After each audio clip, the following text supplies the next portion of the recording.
उम्मीद है सब ठीक कर सकते होंगे जी। ये मैं आज व्लॉग बना रहा हूँ, तो ज़मीन पे बना रहा हूँ। तो देखो कैसे अच्छे फूल हैं सरसों के, देखो तो बहुत मुझे मज़ा आ रहा है हरियाली में।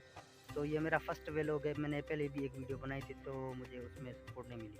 तो ये मेरा ये दूसरी वीडियो है व्लॉग की। तो प्लीज़ मुझे सपोर्ट करें ताकि मैं और भी अच्छी वीडियो बना के आपको दिखाऊँगा इंशाल्लाह। तो मैं पाकिस्तान सिंध से ये वीडियो भाई बना रहा चैनल हूँ। को सब्सक्राइब करना नहीं भूलें, तो प्लीज़ हमारे चैनल को सब्सक्राइब कर दें।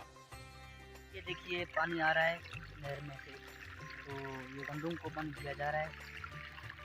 ये गंदम देखें, आपको बहुत मज़ा आने वाला है इंशाल्लाह। ये देखिए ठंड में गंदम में बहुत मज़ा आ रहा है। ये देखिए हल्का हल्का सा पानी इस पे भी देखिए, बहुत मज़ा आ रहा है ठंड में। तो और भी आपको मैं अच्छी वीडियो बना के दिखाऊंगा व्लॉग इंशाल्लाह। तो थोड़ी सी मुझे सपोर्ट करें।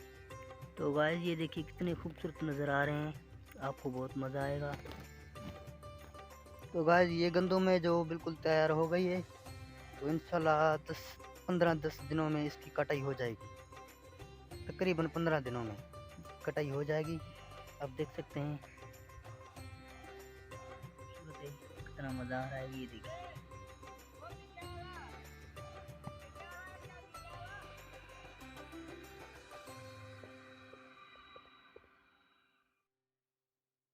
कैसा लगा ये हमारा व्लॉग। तो आपको बहुत पसंद आएगा उम्मीद है। तो अब्बास व्लॉग को सपोर्ट करें और सब्सक्राइब करें ताकि हम अच्छी वीडियो आपको बना के दिखाएं। तो इंशाल्लाह अगली वीडियो में मिलते हैं, तब तक के लिए खुदा हाफिज़।